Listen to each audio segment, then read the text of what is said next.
प्रभु का धन्यवाद हो एक बार फिर इस सुंदर समय के लिए कि उसने हमारे जीवनों में दिया कि हम उसके चरणों में बैठने पाए हैं। सच में महान परमेश्वर है, हमारा दयालु परमेश्वर है।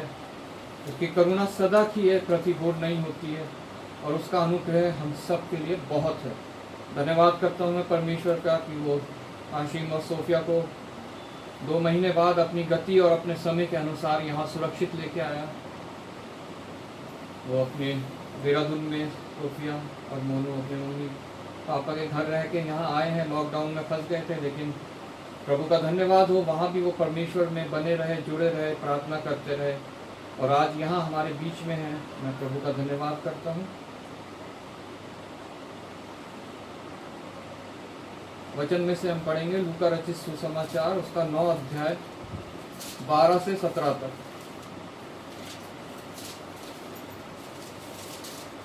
लूका रचित सुसमाचार पेज नंबर 98, 9 अध्याय 12 से 17 तक।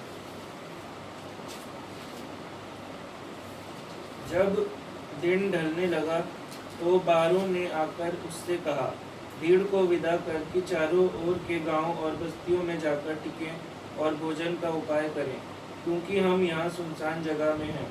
उसने उनसे कहा, तुम ही उन्हें खाने को दो। उन्होंने कहा, हमारे पास 5 रोटी और 2 मछलियों को छोड़ और कुछ नहीं, परंतु हाँ, यदि हम जाकर इन सब लोगों के लिए भोजन मोल लें तो हो सकता है। वे लोग तो 5000 पुरुषों के लगभग थे। तब उसने अपने चेलों से कहा, उन्हें 50-50 करके पांति बैठा दो। उन्होंने ऐसा ही किया और सबको बैठा दिया। तब उसने वे 5 रोटियां और 2 मछलियां ली और स्वर्ग की ओर देखकर धन्यवाद किया और तोड़ कर चेलों को देता गया कि लोगों को परोसें।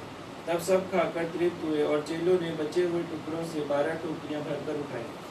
आइए हम प्रार्थना करें। धन्यवाद पिता परमेश्वर, धन्यवाद करते हैं एक बार फिर प्रभु इस सुंदर समय के लिए तूने अपने चरणों में बैठने का मौका दिया, अपने वचन को पढ़ने और मनन करने का मौका दिया प्रभु। हाँ पिता परमेश्वर, आज इस वचन के द्वारा जो कुछ तो उनसे बातें करना चाहता है वो कर प्रभु।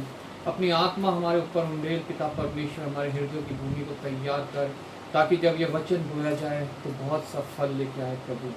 धन्यवाद करता हूँ एक बार फिर पिता परमेश्वर तेरा कि तूने मुझे सामर्थ्य विश्वास योग्य जाना और आज फिर खड़ा किया कि मैं तेरा वचन पिता परमेश्वर इन होठों से बोल लेता हूँ। इन होठों को प्रभु अपनी वेदी के शोलों से शुद्ध कर, ताकि कोई पिता परमेश्वर तेरे विरोध की बात नहीं, कोई पिता परमेश्वर शारीरिक बात नहीं, कोई संसारिक बात इन होठों से ना निकलने पाए प्रभु। एक बार फिर धन्यवाद करता हूँ प्रभु तेरा, तेरी आत्मा के लिए जो हमारे बीच में उपस्थित है प्रभु। धन्यवाद के साथ आदर महिमा तुझे देते हुए प्रभु यीशु के नाम से मांग लेते हैं, आमीन। हम सब इस कहानी को अच्छे से जानते हैं। जब हम बच्चे ही थे, संडे स्कूल में पढ़ते थे, तभी से ये हमें पढ़ाई जाती है, सिखाई जाती है। और जब हम विश्वास में आते हैं, तब भी जब हम सबसे पहले चारों गॉस्पेल्स को पढ़ते हैं तो हमें उसमें ये कहानी मिलती है और हम इसको पढ़ते हैं और इसके विषय में सुनते हैं, जानते हैं, प्रचारक प्रचार करते हैं। जब प्रभु यीशु मसीह ने 5000 पुरुषों को खिलाया, जब दिन ढलने लगा तो बारों ने आकर उससे कहा। यहाँ पर एक बहुत बड़ी भीड़ जो है प्रभु यीशु मसीह के प्रचार को सुनने आई, और जब वो प्रचार कर रहा था, जब संध्या होने लगी, रात होने लगी, तो प्रभु के चेलों के बीच में जो है एक खलबली सी मच गई कि अब इन लोगों का क्या होगा, ये वापस कैसे जाएंगे? जंगल है, पहाड़ है, नदी है, नाले हैं, अंधेरे में ये वापस कैसे जाएंगे? अगर यहाँ रुके तो ये क्या खाएंगे, क्या पिएंगे? हालेलुया। जब दिन ढलने लगा तो बारों ने आकर उससे कहा। तो वो प्रभु यीशु मसीह के 12 चेलों ने आकर वहां प्रभु यीशु मसीह से कहा। Praise Lord. आज हम भी देखते हैं कि हमारे चारों ओर भी बहुत बड़ी भीड़ है, जो भूखी है, जो प्यासी है, जो नाश होने को है, जिनके पास ना कुछ खाने को है, ना कुछ पीने को है। शारीरिक बात नहीं कर रहा हूँ मैं, आत्मिक बात कर रहा हूँ यहाँ पे। उनके पास ना आत्मा को खिलाने के लिए कुछ है, ना पिलाने के लिए कुछ है, जो अंधकार में है, जो खतरों में है, शैतान के खतरों में है, संसार के चकाचौंध में फंसी हुई है, शारीरिक अभिलाषाओं में फंसी हुई है। उन लोगों की एक बड़ी भीड़ हमारे चारों तरफ है, लेकिन हम जब उनको देखते हैं तो हम कुछ नहीं करते हैं। यहाँ पर जब बारों ने उस भीड़ को देखा, उसके चेलों ने उसके भीड़ को देखा, तो उन्होंने सबसे पहला काम क्या करा? प्रभु यीशु मसीह के पास आए और उससे कहा, उससे बातचीत करी। अगर हम भी अपने आप को प्रभु के चेले समझते हैं तो हमें भी सबसे पहले आकर प्रभु से बातचीत करनी है उनके विषय में जो आज अभी भी भटक रहे हैं, जो जिनके पास आज भी आत्मा को खिलाने को, आत्मा को बल देने के लिए कुछ भी संसाधन नहीं है, कुछ खाने को नहीं है, कुछ पीने को नहीं है। भीड़ को विदा करके चारों ओर के गांव और बस्तियों में जाकर टिके और भोजन का उपाय करें, क्योंकि हम यहाँ सुनसान जगह पे हैं। चेले घबरा गए भीड़ को देख के कि इनको विदा कर। हमारा भी कई बार ऐसा ही एटीट्यूड होता है, हम भी सोचते हैं ये भीड़ विदा हो जाए, मरने दो इन्हें, हम बचाए गए तो हम क्यों परेशान हो इनके लिए। जैसे वहां पे चेले परेशान हो रहे हैं कि उनको विदा कर। वो प्रभु यीशु मसीह से आकर क्या कहते हैं कि इस भीड़ को विदा कर। वो उससे यूं नहीं कहते कि प्रभु तो इनके लिए कुछ इंतजाम कर, इसको विदा कर। आज हम मनुष्यों का, हम आज जो प्रभु यीशु मसीह के चेले कहलाते हैं, हम जो आज मसीह में हैं, हमारा भी यही एटीट्यूड होता है कई बार कि हम भीड़ के लिए कहते हैं कि ये विदा हो जाए यहाँ से, हम इनको कोई कुछ नहीं खिलाएंगे, कुछ नहीं पिलाएंगे, हम इनको वचन नहीं सुनाएंगे, हम तो बचाए गए हैं, हम क्यों इनकी परवाह करेंगे। इनको विदा कर कि जाएं, कहीं भी जाएं, किसी मस्जिद में जाएं, किसी गुरुद्वारे में जाएं, किसी और बस्तियों में जाएं, कहीं भी जाके ये टिके, वहां अपने भोजन का इंतजाम करें। हम उनको कहलाना नहीं चाहते हैं, घबरा जाते हैं, हम डर जाते हैं, हम ये नहीं सोचते कि जो हमारे तरफ है अगर हम उससे बातचीत करेंगे तो वो हमारे को इनको खिलाने के लिए देगा। Praise Lord. प्रभु के चेले से प्रभु ने पूछा था, क्या तू मुझसे प्रेम करता है? उसने कहा हाँ। तो उसने कहा मेरी भेड़ों को खिला, मेरे मेमनों को खिला, इनकी रखवाली कर। आज वो हमसे भी यही कहना चाहता है कि हम भी ये कार्य करें, और अगर हमारे पास कुछ नहीं है तो हम प्रभु यीशु मसीह से मांगे उनको खिलाने के लिए। आमीन। जाकर टिके और भोजन का उपाय करें, क्योंकि हम यहाँ सुनसान जगह में हैं। उसने उनसे कहा, तुम ही उन्हें खाने को दो। हालेलुया। आज प्रभु यीशु मसीह हमसे कहता है कि हम ही ऐसे लोगों को खाने को दे जो आत्मा में कमजोर हैं, जिनकी आत्मा अभी तक बलवंत नहीं हुई है प्रभु यीशु मसीह में, जो अभी अविश्वास में है या जो अभी अल्प विश्वास में है। प्रभु का वचन हमें कहता है कि हमें उन्हें खाने को देना है। Praise Lord. हमें बकरियों को खिलाना है, मतलब भेड़ों को खिलाना है, मतलब जो विश्वास में है हमें उन्हें भी खिलाना है। हमें मेमनों को खिलाना है, मतलब जो अभी नए नए विश्वास में आए हैं उन्हें भी खिलाना है, और हमें उनकी रखवाली करनी है। आमीन। उसने उनसे कहा, तुम ही उन्हें खाने को दो। आज वो हमें भी कह रहा है, तुम ही उन्हें खाने को दो। हम क्या खाने को दें? प्रभु ने हमारे को सामर्थ्य दिए है, हमारे को अपने वचन दिए हैं। उसने कहा है कि इन्हें अपने हृदय में रख छोड़ो, और उसने कहा है कि जो तुम्हारे हृदय में है वो ही तुम्हारे मुंह से बाहर निकलेगा। Praise Lord. तभी बार बार नीति वचन में लिखा है कि अपने मुंह की रखवाली कर। प्रभु का दास दुआ करता है कि मेरे होठों पे पहरा बैठा, मेरे जुबान पे लगाम दे, ताकि हम सिर्फ वो ही बातें कही जाएं जो सुहावनी है, जो मन भावनी है, जो सबके भले की है। आमीन। कोई ऐसी बात हमारे मुंह से ना निकले जिससे किसी को ठोकर लगे, किसी को ठेस लगे, और वो दोबारा से बैकस्लाइड हो जाए, उसकी आत्मा फिर कमजोर हो जाए। प्रभु का वचन कहता है, तुम ही उन्हें खिलाओ। हालेलुया। तुम ही उन्हें खाने को दो। उन्होंने कहा, हमारे पांच रोटी और 2 मछली को छोड़ और कुछ नहीं है। उस समय उनके पास वहां कुछ भी खाने को नहीं था, सिर्फ 5 रोटियां थी उनके पास और 2 मछली थी। और प्रभु का वचन बताता है वहां 5000 के करीब पुरुष थे। मतलब 5000 अगर पुरुष है तो उनका परिवार मिला लो, एक परिवार में अगर 4 लोग भी हैं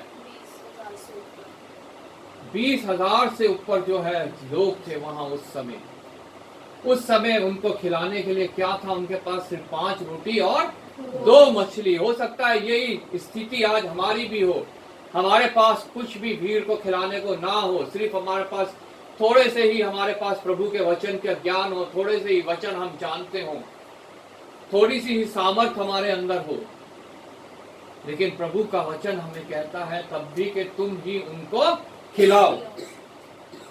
हमारे 5 रोटी, लेकिन प्रभु के चेलों ने वहां पे उसके आगे सच बता दिया कि हमारे पास तो सिर्फ थोड़ा सा खाने को है परमेश्वर, हम इन बड़ी भीड़ को कैसे खिला सकते हैं, कैसे इन्हें तृप्त कर सकते हैं। परंतु यदि हम जाकर इन सब लोगों के लिए भोजन मोल ले तो हो सकता है उनके पास हो सकता है दुनियावी धन दौलत हो और वो सोचते हो कि इससे अगर हम खाना ले ले तो हो सकता है ये सब जो है खा सके, लेकिन संसारिक धन दौलत से जो है हम किसी की आत्मा को नहीं खिला सकते, यहाँ तक अपनी आत्मा को भी नहीं बचा सकते हैं। हालेलुया। लाजर और धनी व्यक्ति की कहानी हम सबने सुनी है। वो धनी व्यक्ति अपनी आत्मा को बचा नहीं सका, इसलिए परमेश्वर ने वहां उनसे फिर कहा, वे लोग तो 5,000 पुरुषों के लगभग थे, यहाँ पे लिखा है। तब उसने अपने चेलों से कहा, उन्हें 50-50 करके पांति में बैठा दो। उसने जब चेलों ने उसके आगे अपना जो कुछ था वो उसके आगे रख दिया, तो परमेश्वर ने उनसे कहा कि लोगों को पांति पांति करके बैठा दो, मतलब उनको व्यवस्थित करो, उन्हें ऐसे मत छोड़ो, उन्हें ऐसे भटकता मत छोड़ो, उनको व्यवस्थित करो, उन्हें 50-50 की पांति में बैठा दो ताकि सबको खाने को मिल सके। उन्हें व्यवस्थित करो, उनके ऊपर तुम ध्यान करो, उनके ऊपर तुम नजरें रखो कि कहीं वो पांति से भटक के जिसमें उन्हें बैठना है वो उससे निकल के भटक ना जाए, उन्हें जिस मार्ग में चलना है उससे निकल के दाहिने बाइने मुड़ के वो भटक ना जाए। उनको व्यवस्थित करो, उन्हें पांति पांति में बैठा दो, तभी तुम उनको खिला पाओगे। ऐसे तुम उनको कभी भी नहीं खिला पाओगे अगर उनका मन संसार में भटक रहा है, वो संसारिक बातों में, शारीरिक बातों में, शैतानी बातों में अभी भी भटके जा रहे हैं, तो तुम उनको व्यवस्थित करो, पहले उन्हें पांतियों में बैठा दो।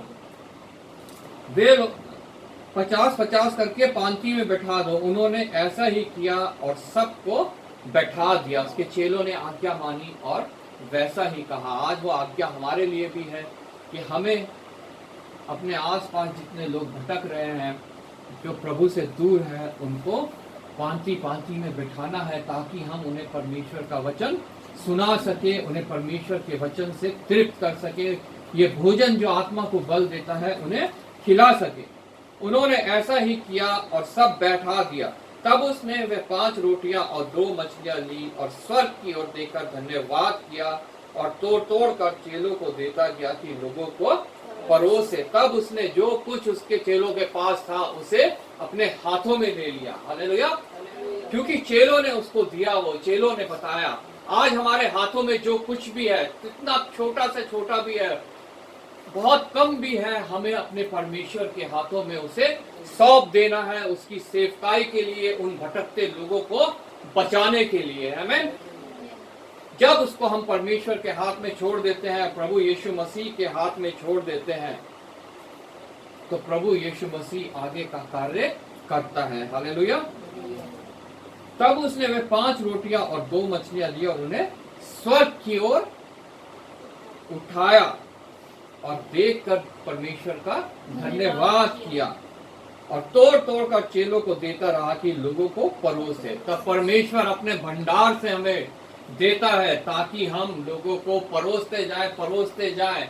और यहाँ परोसते परोसते वो खत्म नहीं हुआ भोजन।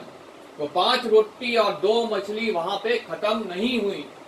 वो सब जितनी भीड़ थी, लगभग 20,000 के लोगों की, उन सब वहां पे तृप्त हो गए। ऐसा ही प्रभु हमारे को अपना वचन भी देता जाता है, वो कभी खत्म नहीं होता है। जितना हम उसको आगे बांटते जाएंगे, कितनी बड़ी भीड़ है, हम उस सबको बांटते जाएंगे, वो वचन कभी खत्म नहीं होगा, बल्कि हमारे अंदर और इकट्ठा होता जाएगा। हालेलुया। वो 5 रोटी और 2 मछली खत्म नहीं हुई, बल्कि और इकट्ठा हो गई। वो 12 टोकरे भर के वहां से चेलों ने उठाए। वो हमारे हृदय में और जमा होता जाता है, ताकि हम आगे और लोगों को उसको खिला सके। हालेलुया। और लोगों की आत्मा को हम बचा सके, और लोगों की आत्मा को हम बल दे सके। Praise Lord. और देने वाला कौन है? परमेश्वर है, हमारा प्रभु यीशु मसीह है। वो हमें तोड़ तोड़ कर देता रहता है और हम उसे आगे बांटते रहते हैं। हमारा उसमें कुछ भी नहीं खत्म होता। हालेलुया। तब सब खाकर तृप्त हुए और चेलों ने बचे हुए टुकड़ों के 12 टोकरियां भरकर उठाई। आमीन। सिर्फ करना क्या है? हमें अपने भीड़, चारों तरफ की भीड़ के ऊपर नजर करनी है। हमें उन्हें नजरअंदाज नहीं करना है। हमें उन्हें वैसे नहीं छोड़ देना है कि वो कहीं भी जाके अपने भोजन का इस्तेमाल करे। प्रभु कहता है कि हम उसे भोजन खिलाएं, और वो सिर्फ यूं नहीं कहता कि हम अपनी तरफ से खिलाएं। हमारे पास जो भी कुछ है हम उसे सौंप दे अपने परमेश्वर को। वो बढ़ाने वाला परमेश्वर है। वो बढ़ा के हमें देता जाएगा, टुकड़े तोड़ तोड़ कर हमें देता जाएगा, और हम आगे उसे बांटते जाएंगे। वो आत्मिक जीवन में हो चाहे शारीरिक जीवन में, हम शारीरिक भोजन किसी को करवा रहे हैं। हालेलुया। हमें डरना नहीं है, हमें घबराना नहीं है कि हमारे मटके का आटा और हमारी कुप्पी का तेल खत्म हो जाएगा। भविष्यवक्ता एलीशा ने जब ऐसा किया, जब विधवा के पास वो गया, उससे रोटी मांगी, तो उससे कहा कि जो कुछ तेरे पास है वो मेरे पर ले आ। और जब उसने ऐसा किया तो ना कभी उसके उस मटके का आटा खत्म हुआ और ना कुप्पी का तेल खत्म हुआ। Praise Lord. ये है हमारा महान परमेश्वर, जो हम प्रभु को सौंप देते हैं। वो उसे हमारे लिए सिर्फ बढ़ाता ही नहीं है, बल्कि ऐसा कर देता है कि वो कभी खत्म ही ना हो। हालेलुया। हम उसमें से और लोगों को देते जाए और वो और बढ़ता जाता है। आमीन। इसलिए हमें सदैव वो प्रभु के हाथ में सौंपना है, जो थोड़े से थोड़ा भी हमारे पास है, चाहे वो प्रभु के वचन है, चाहे हमारे भौतिक चीजें हैं, सभी कुछ हमें प्रभु के हाथों में सौंपना है। वो हमें देता जाएगा और हम उसे आगे बांटते जाएंगे। हालेलुया। और वो कभी खत्म नहीं होगा, बल्कि जैसे चेलों ने 12 टोकरियां वहां से उठाई, हमारे हृदय में जमा होता रहेगा, हमारे अंचल में आशीष होती रहेगी, हमारे भंडार सदैव भरे रहेंगे। हर एक भले काम के लिए हमारे पास बहुतायत से पाया जाएगा। आमीन। प्रभु आपको इस वचन